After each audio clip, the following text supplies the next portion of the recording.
पुष्कर यादवों को लौटा दिया? इसका क्या अर्थ हो सकता है?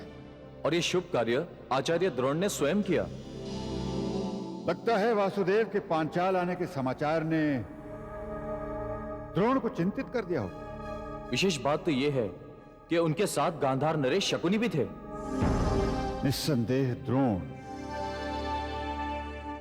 यादवों को और विशेषकर वासुदेव अपने साथ मिलाने का प्रयास कर रहा है। नहीं तो युद्ध में जीते हुए पुष्कर को इतनी शांतिपूर्वक यादवों को लौटाने का क्या कारण हो सकता है? मुझे तो दुर्योधन पर आश्चर्य हो रहा है कि वो मान कैसे गया। केवल माना ही नहीं पिताश्री, आचार्य द्रोण और गांधार नरेश शकुनी के साथ अपनी पत्नी को भी वासुदेव से मिलने भेजा। हमें सतर्क रहना होगा धृष्टद्युम्न। इस घटना के पीछे सत्य क्या है, हमें उसका पता लगाना होगा। मैं जानना चाहूंगा कि पुष्कर को वापस देने के बदले में कौरवों ने वासुदेव से क्या मूल्य लिया होगा। मुझे तो अब वासुदेव पर भी संदेह होने लगा है। नहीं पिताश्री, सखा पर संदेह करने को हृदय नहीं करता है। पिताश्री, हमें चिंता करने की कोई आवश्यकता नहीं है। सखा कभी ऐसा कोई काम नहीं करेंगे जिसे हमारे या पांचाल के हितों को हानि पहुंचे। ये तुम इतने विश्वास से कैसे कह सकती हो पुत्री? वासुदेव भी तो एक राजनीतिज्ञ हैं। उन्हें भी तो यादवों के हित देखने हैं, और यदि यादवों के हितों के लिए उन्हें पांचाल के हितों को बलिदान करना पड़े तो अवश्य कर देंगे। यही तो आपकी भूल है पिताश्री। सखा केवल राजनीतिज्ञ नहीं है। उनका कोई भी निर्णय व्यक्तिगत स्वार्थ के लिए नहीं होता, क्योंकि उनका कोई स्वार्थ है ही नहीं। पिताश्री, पूरे आर्यावर्त में केवल सखा ही ऐसे व्यक्ति हैं जिनकी कोई अपनी व्यक्तिगत योजना या महत्वाकांक्षा नहीं है। वो जो कुछ भी करते हैं पूरी मनुष्यता के हित को ध्यान में रखकर करते हैं। ये वासुदेव की सखी बोल रही है, पांचाल की राजकुमारी नहीं। पुष्कर तो हमें मिल गया, परंतु इसके साथ ही पांचाल के खो जाने का भय बढ़ गया। वो कैसे वासुदेव? महाराज द्रुपद समझ रहे होंगे कि आचार्य द्रोण ने मुझे पुष्कर वापस करके अपनी ओर मिलाने का प्रयास किया है। यदि दुर्योधन ने द्रौपदी को जीत लिया तो आचार्य द्रोण को द्रौपद के गले लगना ही पड़ेगा। तब द्रुपद क्या करेंगे? ऐसी स्थिति में द्रोण हस्तिनापुर छोड़कर चले जाएंगे। और फिर? इसीलिए उद्धव द्रौपदी का स्वयंवर आर्यावर्त के इतिहास का महत्वपूर्ण मोड़ है। द्रौपदी का स्वयंवर आर्यावर्त के भविष्य को निर्धारित करेगा।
अभयदान मांगो। मुझे अपने प्राणों का भय नहीं है मित्र। मैं किसी का मित्र नहीं। ये मेरा दुर्भाग्य है। तुम चाहते क्या हो? मित्रता नहीं मिलेगी। विश्वास करो मित्र, मैं उनमें से नहीं जो तुम्हारी स्त्रैणता का उपहास करते हैं। प्रकृति ने तुम्हें रूप दिया है, इसमें तुम क्या कर सकते हो? कोमलता कोई अपराध तो नहीं। एक क्षत्रिय के लिए है।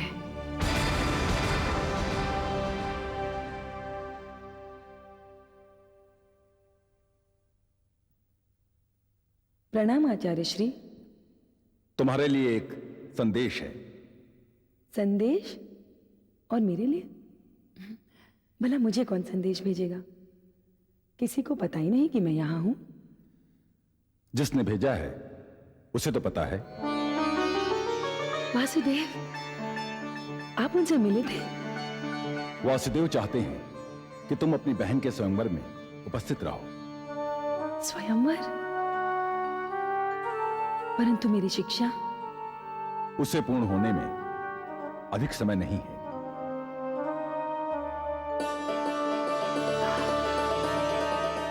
द्रौपदी का स्वयंवर?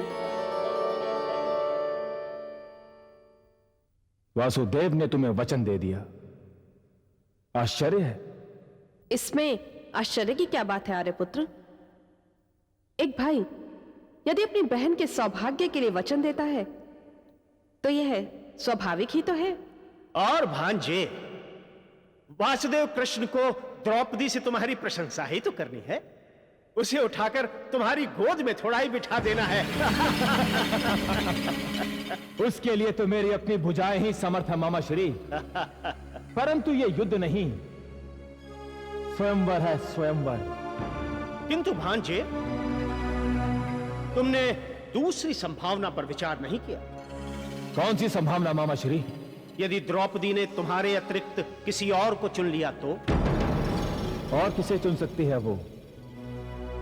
उसे हम कौरवों में से ही किसी एक को चुनना होगा। और यदि उसने दुशासन, अश्वत्थामा या कर्ण में से किसी एक को चुन लिया तब आप क्या करेंगे? इसीलिए तो मुझे वासुदेव कृष्ण की आवश्यकता थी भानुमति। और यदि द्रुपद पुत्री के हस्तिनापुर आ जाने से आचार्य द्रोण आपसे रुष्ट हो गए तो? आचार्य द्रोण को मैं मना लूंगा। अश्वत्थामा उनकी दुर्बलता है और मेरा मित्र है। वो मेरे लिए कुछ भी कर सकता है। आहा, एक और वासुदेव कृष्ण, दूसरी ओर अश्वत्थामा। भांजे, तेरी प्रगति मेरे लिए अभिमान का विषय है। सब आप से सीखा है मामा श्री। भानुमति, हम शीघ्र ही पांचाल के लिए प्रस्थान करने वाले हैं। मैं चाहूंगा तुम मेरी सफलता के लिए पूजा पाठ, हवन इत्यादि जो करना हो प्रारंभ कर दो। जो आज्ञा रे पुत्र।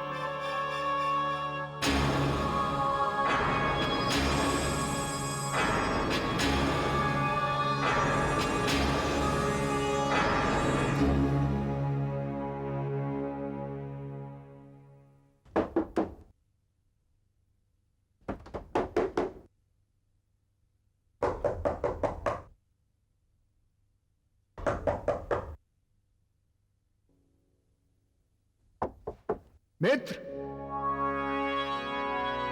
अभ्यास का समय हो गया है। आज मैं अस्वस्थ हूं, मैं अभ्यास के लिए नहीं आ पाऊंगा। अस्वस्थ? तब तो तुम्हें चिकित्सक की आवश्यकता है। मैं अभी वैद्य जी को बुला के लाता हूं। मैं 3-4 दिन में स्वतः ठीक हो जाऊंगा। चिकित्सक को बुलाने की आवश्यकता नहीं। तुम 3-4 दिन अस्वस्थ रहोगे और तुम्हें चिकित्सक की आवश्यकता नहीं? ये कैसे हो सकता है? मेरा आपसे नम्र निवेदन है, कृपया मुझे अकेला छोड़ दे। मुझे केवल विश्राम की आवश्यकता है। तुम द्वार खोलो, मैं देखना चाहता हूं कि तुम कितने अस्वस्थ हो। मैंने कहा ना मैं ठीक हूं। आप मुझे विश्राम करने दो। ठीक है, मैं अभी गुरुदेव को सूचित करता हूं।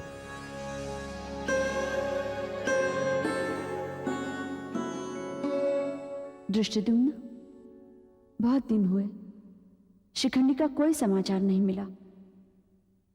क्या यह संभव है कि हम किसी दूत को आचार्य द्रोण के आश्रम में भेजकर शिखंडी का समाचार पूछें? वो हमारी बहन है। उसे तुम्हारे स्वयंवर का समाचार तो मिल ही गया होगा। संभव है वो तुम्हारे स्वयंवर के समय यहां पहुंचे। परंतु पिताश्री अब भी उस पर अप्रसन्न है। हो सकता है यदि वो यहां आ जाए तो पिताश्री उसका अपमान कर दे। यह भी तो संभव है कि तुम्हारे स्वयंवर के शुभ अवसर पर पिताश्री शिखंडी को क्षमा कर दे। तुम ये कैसे कह सकते हो? कि मेरा स्वयंवर शुभ अवसर होगा? कुछ भी तो हो सकता है। ऐसा क्यों कहती हो कृष्णा? जो होगा शुभ होगा।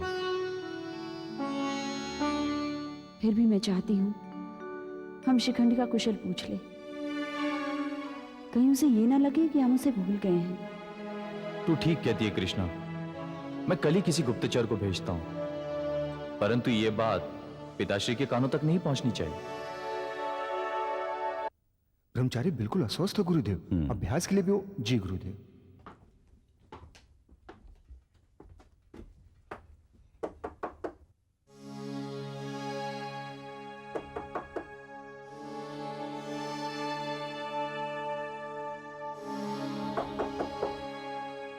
शिखंडी द्वार खोलो, मैं हूं।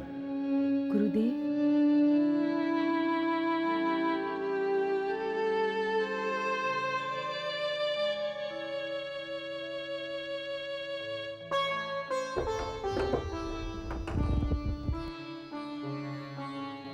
प्रणाम गुरुदेव। क्या बात है शिखंडी? सुमंत ने बताया कि तुम अस्वस्थ हो।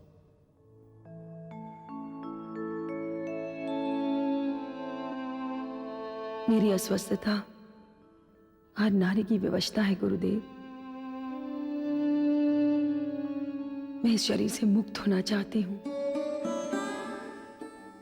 प्रकृति के नियम तो नहीं बदले जा सकते शिखंडी। शरीर तो अपना धर्म पालन करेगा। क्या मेरा शरीर परिवर्तन नहीं हो सकता? तुम्हारा अर्थ है लिंग परिवर्तन? हाँ गुरुदेव। परंतु क्यों? पहले मैंने सोचा था कि मैं व्यायाम कर करके अपने शरीर को पत्थर बना लूंगी, परंतु उसके पश्चात भी मुझे कभी कभी ऐसी स्थितियों का सामना करना पड़ जाता है जो मुझे उलझन में डाल देती है। तुम्हारा अभिप्राय मैं समझा नहीं शिखंडी। आर्य सुमंत मुझ में आवश्यकता से अधिक मित्रता की रुचि दिखा रहे हैं। ओह, तुम्हारी समस्या मैं समझता हूं। एक संभावना है। क्या गुरुदेव? एक वैद्य है स्थूनाकर्ण। संभव है वो तुम्हारे शरीर में परिवर्तन करके तुम्हें स्त्री से पुरुष बना सके। सच गुरुदेव? आप मुझे उनका पता दीजिए, मैं उनके पास अवश्य जाऊंगी। चेकितान, क्या तुम्हें आश्चर्य नहीं हुआ? रक्त की एक बूंद बहाए बिना वासुदेव ने हस्तिनापुर से पुष्कर को मुक्त करा लिया। यह चमत्कार तो केवल वासुदेव कर सकते थे। कृष्ण तो स्वयं ही एक आश्चर्य है उद्धव। इसके चमत्कारों की श्रृंखला तो बढ़ती ही जाएगी। जिसे हम समझ नहीं पाते हैं बड़े भैया, उसे चमत्कार का नाम दे देते हैं। अर्थात वासुदेव, हम तुम्हें कभी समझ नहीं पाएंगे, पहचान नहीं पाएंगे। जब तक तुम मुख पर दृष्टि रखोगे, तुम मुझे कभी भी पहचान नहीं पाओगे कृतवर्मा। मैं कोई रूप नहीं, आकार नहीं, मैं तो मात्र एक दर्पण हूं। तुम जब भी मुझे देखोगे, अपने आप को ही देखोगे। द्वारिकाधीश की जय हो। द्वारका से समाचार लाया हूं। देवी रुक्मणी ने पुत्र रत्न को जन्म दिया है। क्या? बधाई हो वासुदेव, बधाई हो। बधाई हो कन्हैया, बधाई हो। कृतवर्मा, उद्धव, भोज की तैयारी करो। उत्सव तो होना ही चाहिए। अब हम उत्सव के पश्चात ही पांचाल के लिए प्रस्थान करेंगे। दूत, राज ज्योतिषी ने पुत्र का क्या नामकरण किया? प्रद्युम्न द्वारकाधीश। प्रथम सुंदर है, अति सुंदर।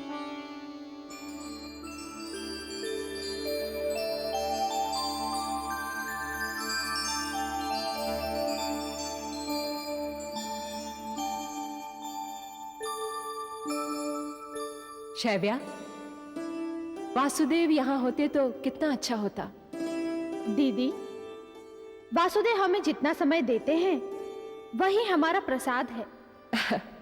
फिर भी प्रद्युम्न उनकी पहली संतान है, मेरी पहली संतान है।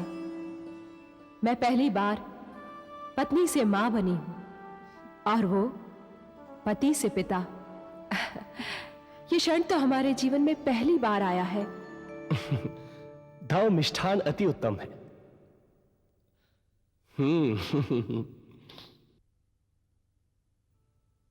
खाओ चकितान।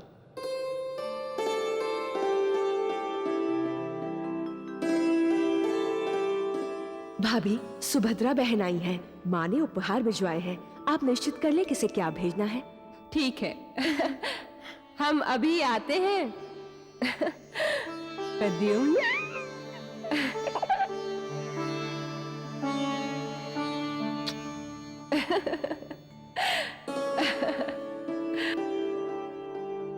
प्रद्युम्न, तुम्हारी छोटी माँ अभी आ रही है, रोना मत।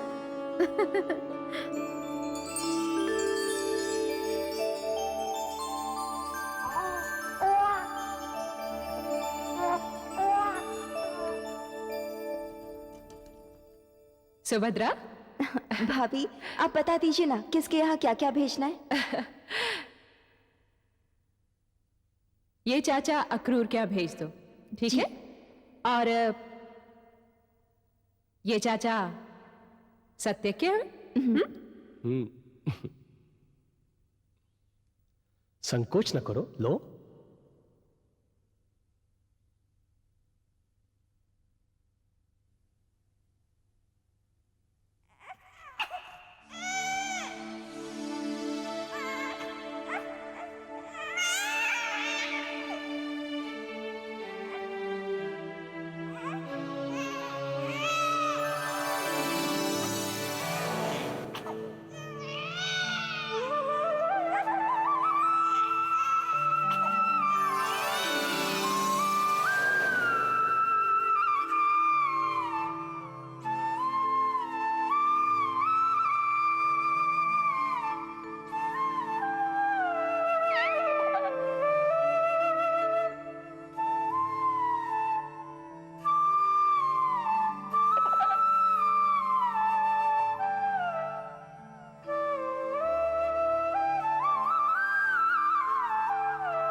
कन्हैया, ये खाओ, ये बहुत स्वादिष्ट है। अरे कृतवर्मा, ये कन्हैया कहाँ गया? आश्चर्य, अभी तो यहीं थे, कहां गए? अरे, आप लोग मुझे ढूंढ रहे थे?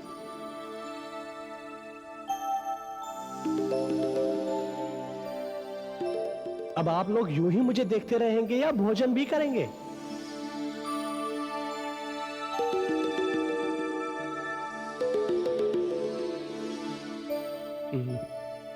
भोजन करो भाई।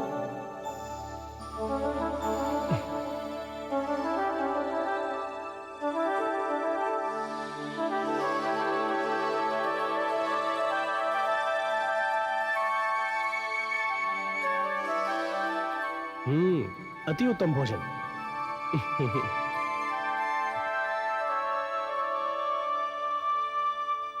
आचार्य व्योम के यहाँ ये भिजवा दो। जी ठीक है। दीदी, प्रद्युम्न रो रहा है, मैं देखती हूँ।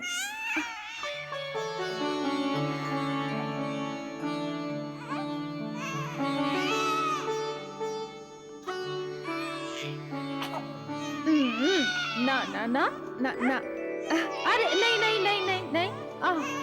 दीदी, ये काला टीका किसने लगाया? पहले तो नहीं था। ये काला टीका तो कोई काला ही लगा सकता है। मैं समझी नहीं दीदी। अरे बावरी, ये वासुदेव के हस्ताक्षर हैं। वासुदेव आए थे?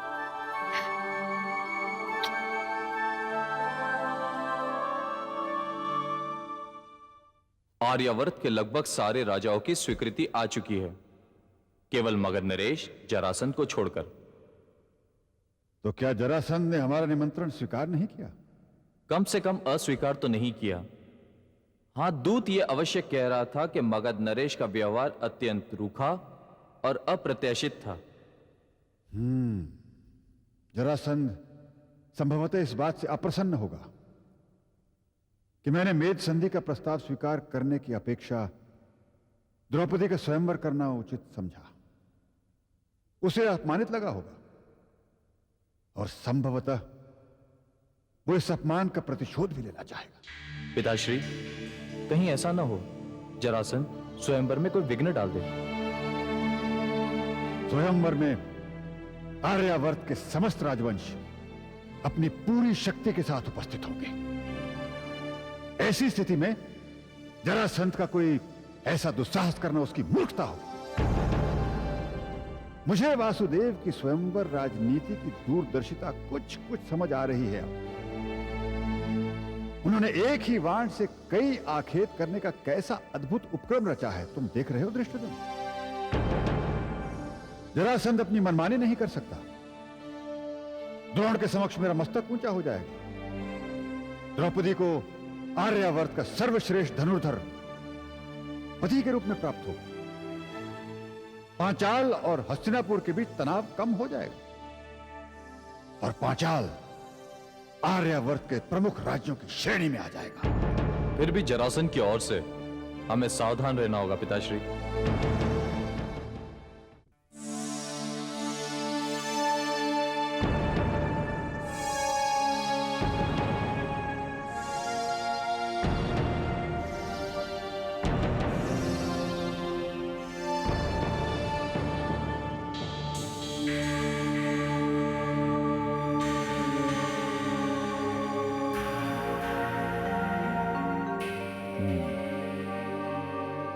मेरा परीक्षण पूर्ण हुआ।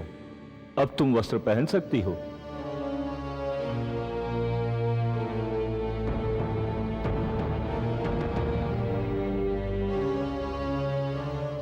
क्या मैं पुरुष बन सकती हूँ?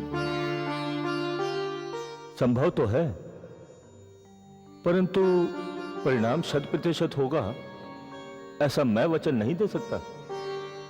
इस तरह की शल्य चिकित्सा मैं पहले कर तो चुका हूं, परंतु सफलता आंशिक रूप से मिली है। शरीर का परिवर्तन करना अत्यंत कष्ट साध्य है। उसमें रक्तस्राव होने से मृत्यु की भी संभावना है। क्या तुम पुरुष बनने के लिए अपना जीवन दांव पर लगाने के लिए प्रस्तुत हो?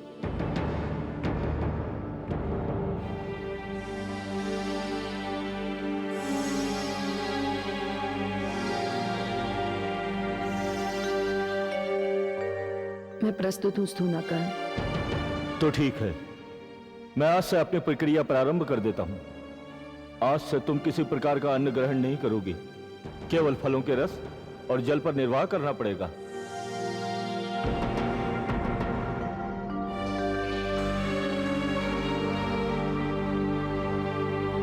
चकितान, पुष्कर अब तुम्हें मिल चुका है। इसे अपनी संतान की तरह रखना। शस्त्रागार, अश्वशालय और सेना की उचित व्यवस्था करना।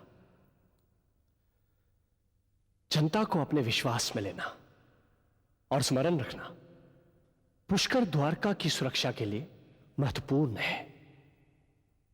मुझे सदैव स्मरण रहेगा वासुदेव।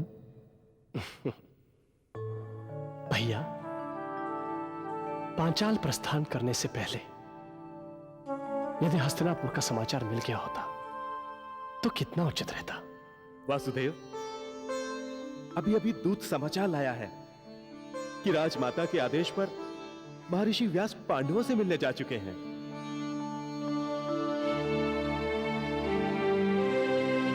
लगता है पांडवों के पुनर्जन्म का क्षण अब अधिक दूर नहीं है।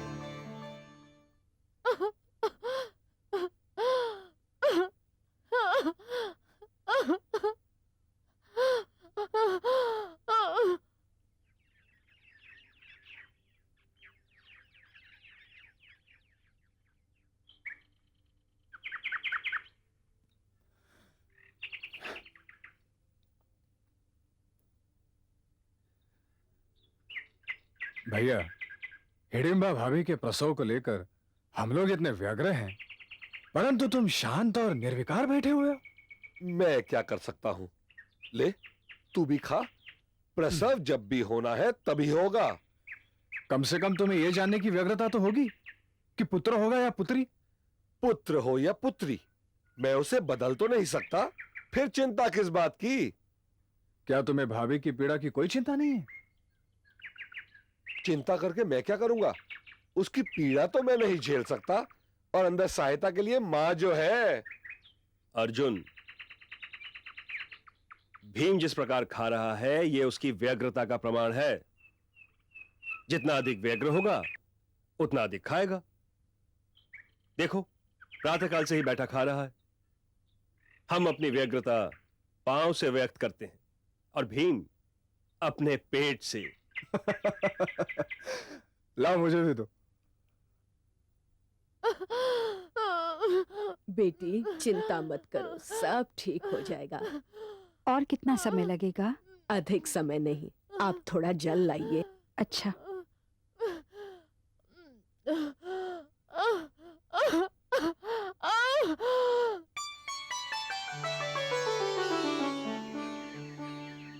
क्या हुआ माँ? पुत्र या पुत्री? अभी हुआ ही कहाँ, इतना समय लग रहा है। लगता है इसी की तरह हष्ट-पुष्ट है। क्यों नहीं, क्यों नहीं, राक्षसावर्त के राजा का पुत्र है। माँ, देखो, अर्जुन मेरे होने वाले पुत्र पर बुरी दृष्टि डाल रहा है। वो हमको क्या कहेगा भैया? काका ही कहेगा ना? और नहीं तो क्या। सहदेव, गणना करके तो बता कि हमारा भतीजा कैसे होगा। भैया, पहले बालक का जन्म तो हो जाने दो। माँ, यदि मेरी सहायता की कोई आवश्यकता हो तो बुला लेना। क्यों? तू अपनी संतान के साथ मल्लयुद्ध करेगा? नहीं माँ। भैया अपनी संतान को तुरंत जन्म लेने की आज्ञा देंगे। भला किसमें इतना साहस है कि भैया की आज्ञा का पालन न करे?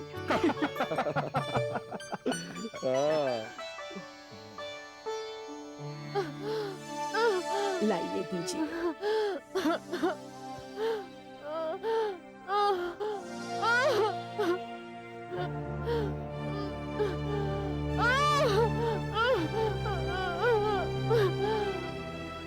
धीरज रखिए।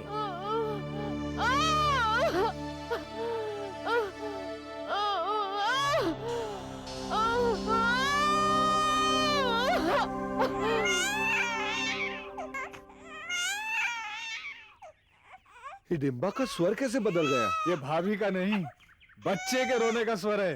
हो गया? और नहीं तो क्या। बधाई हो, पुत्र रत्न की प्राप्ति हुई है। भैया, तुम खाओ।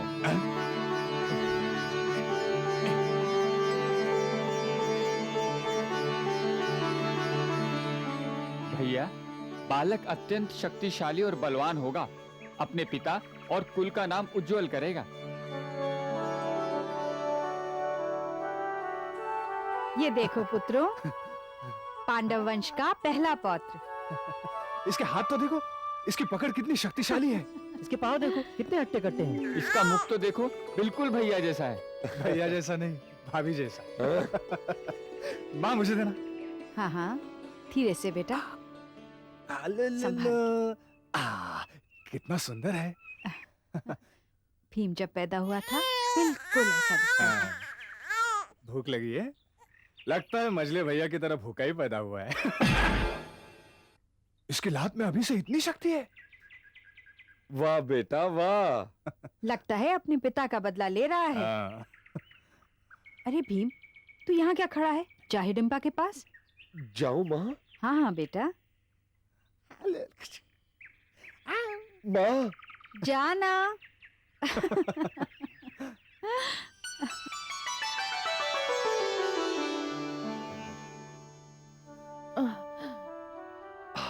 ये क्या कर रहे हैं आप? मुझे विश्राम की आवश्यकता है। मैं बहुत प्रसन्न हूँ। मैंने तो कभी सोचा भी नहीं था कि मैं पिता बनूंगा। मल्लयुद्ध और भोजन के अतिरिक्त मेरी तो और किसी कार्य में रुचि ही नहीं थी, किंतु आज न जाने कैसे मेरे वज्र जैसे शरीर में एक पिता का हृदय धड़कने लगा है। आप इतने उदास क्यों हो गए? तू हमारे साथ नहीं चल सकती हिडिंबा? नहीं, मैंने माता को वचन दिया है कि मैं आपको मुक्त कर दूंगी। मैं कभी भी आपसे अपना अधिकार मांगने नहीं आऊंगी। ना ही मेरा पुत्र कभी आपसे अपना अधिकार मांगेगा। आपको यदि हम दोनों की सहायता की आवश्यकता हो तो आप हम दोनों का स्मरण कर लीजिएगा। हिडिंबा, तू चाहे तो मैं अपनी माँ और भाइयों को मना सकता हूँ। नहीं, मेरा स्थान यहाँ है। मेरा पुत्र हिडिंब का राजकुमार है। यदि आप यहाँ रहते हैं तो आप यहाँ के राजा कहलाते, परंतु आप यहाँ नहीं रह सकते और हम दोनों आपके साथ नहीं चल सकते। तुम एक रहस्य अपने तक रख सकती हो हिडिंबा? कैसा रहस्य? हम ब्राह्मण नहीं, हमारा संबंध आर्यावर्त के एक प्रसिद्ध राज परिवार से है, किंतु किसी कारणवश हम वेश बदल के वन वन भटक रहे हैं। मुझे पहले से ही संदेह था कि आप लोग क्षत्रिय राजकुमार हो। मुझे गर्व है कि मेरे पुत्र में आर्यों का रथ है। हिडिंबा, मुझे वचन दो कि मेरे पुत्र को तुम राक्षस संस्कार नहीं, आर्यों के संस्कार दोगी। अवश्य वृकोदर। वृकोदर नहीं, भीम। केला खिलाओ? अरे ना ना। बधाई हो। मुनिवर आप?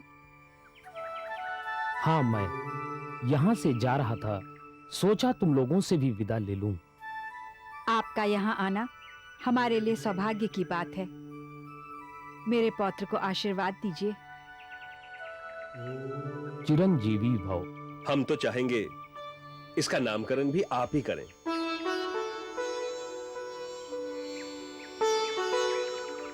इसका सिर घट के समान चिकना है, इसलिए मैं इसका नाम घटोत्कच रखता हूँ। घटोत्कच? अद्भुत। कहो घटोत्कच, कैसा लगा अपना नाम? घटोत्कच, मैं तुम्हारा काका। रुक क्यों गए अर्जुन? बोलो। आश्चर्य करने की आवश्यकता नहीं कुंती। मैं तुम लोगों को तभी पहचान गया था जब आश्रम में मिला था, और जहां तक मेरा अनुमान है तुम लोग भी जान गए थे कि मैं तुम लोगों को पहचान गया हूं। उद्धव ने तुम्हारी कुशलता का समाचार विदुर, माता सत्यवती और मुझे दिया था। माता की आज्ञा से ही मैं तुम लोगों से मिलने यहां आया था, ताकि पुनर्जन्म की योजना बनाई जा सके। हमारा पुनर्जन्म? हाँ युधिष्ठिर, ये तुम्हारा पुनर्जन्म ही होगा, और ये इस भांति होना चाहिए कि तुम्हें अपने पूरे शौर्य पूरी प्रतिभा और पूरी गरिमा के साथ आर्यावर्त के समस्त राजाओं के सन्मुख प्रकट होने का अवसर मिले, फिर दुर्योधन तुम्हारा कोई अहित नहीं कर सकता। परंतु ऐसी स्थिति उत्पन्न कैसे होगी मुनिवर? वत्स अर्जुन, वासुदेव कृष्ण ने वो स्थिति उत्पन्न कर दी। पांचाल की राजधानी कांपिल्य में पांचाल नरेश याज्ञसेन द्रुपद अपनी पुत्री द्रौपदी का स्वयंवर कर रहे हैं। कुंती, इस स्वयंवर में आर्यावर्त के समस्त राजा भाग ले रहे हैं और वासुदेव कृष्ण चाहते हैं कि इस स्वयंवर में तुम्हारे पुत्र भी सम्मिलित हो। जो आज्ञा मुनिवर। अच्छा, अब मैं प्रस्थान करूं। आयुष्मान भव, चिरंजीवी भव।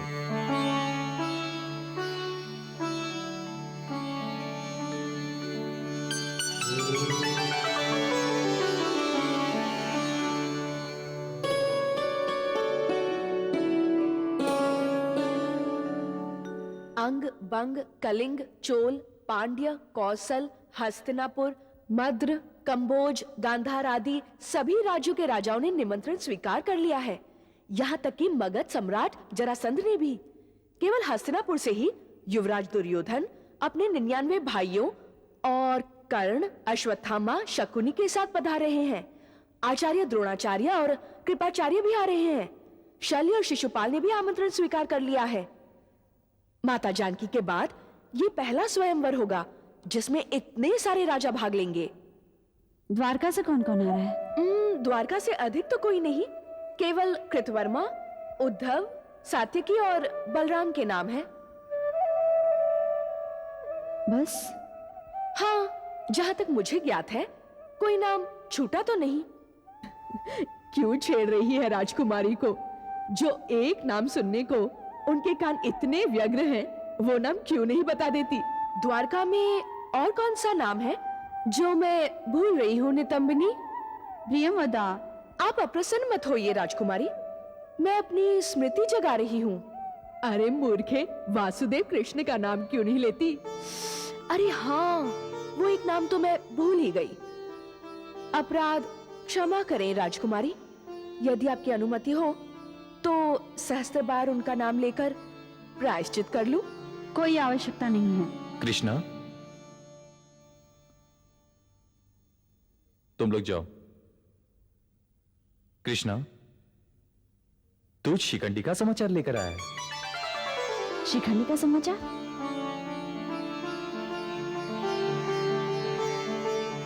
कैसे हैं? मैं आचार्य द्रोण से मिला था राजकुमारी। उनसे पता चला कि राजकुमार शिखंडी आश्रम छोड़कर वैद्य स्थूना करने के यहाँ गए हैं।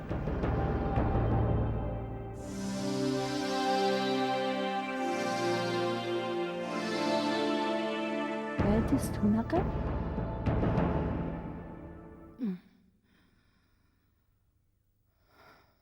शल्य क्रिया सफल रही, परंतु इसका परिणाम घाव भर जाने के बाद ही पता चलेगा। अरे रे, उठने का प्रयास मत करो।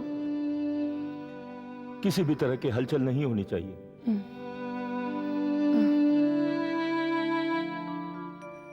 पूरी तरह स्वस्थ होने में कितना समय लगेगा? कम से कम 3 सप्ताह। मेरी बहन का स्वयंवर है, मुझे वहां उपस्थित होना है। मैं तुम्हारे शरीर को शीघ्रता करने की आज्ञा तो नहीं दे सकता, क्योंकि कुछ समय तक शारीरिक रूप से तुम कोई भी कठिन कार्य करने के लिए असमर्थ रहोगे। अब तुम विश्राम करो। मैं प्रयास करूंगा कि तुम अपने बहन के स्वयंवर तक अवश्य स्वस्थ हो जाओ।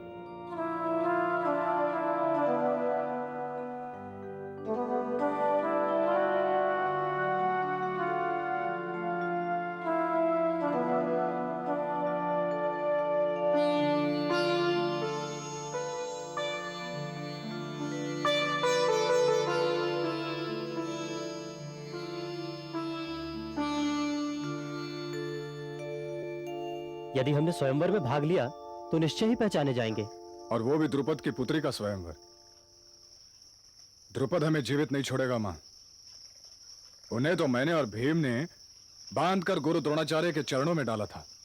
हो सकता है ये द्रुपद की चाल हो।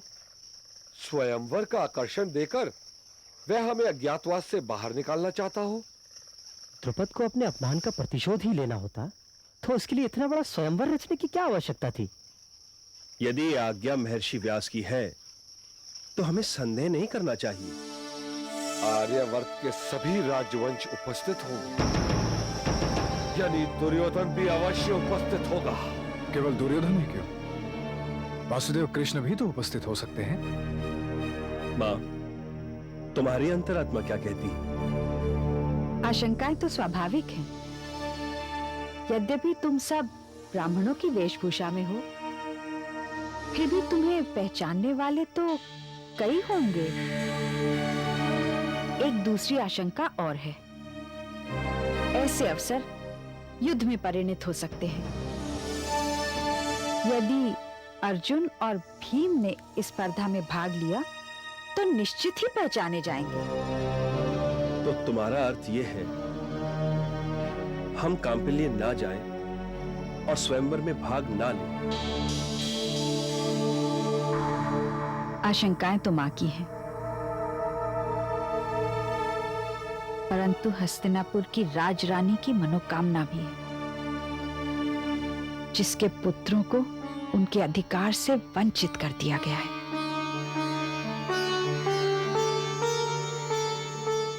तुम कांपिल्य अवश्य जाओगे। महर्षि के मुख से स्वयं विधाता ने यह आदेश भेजा है।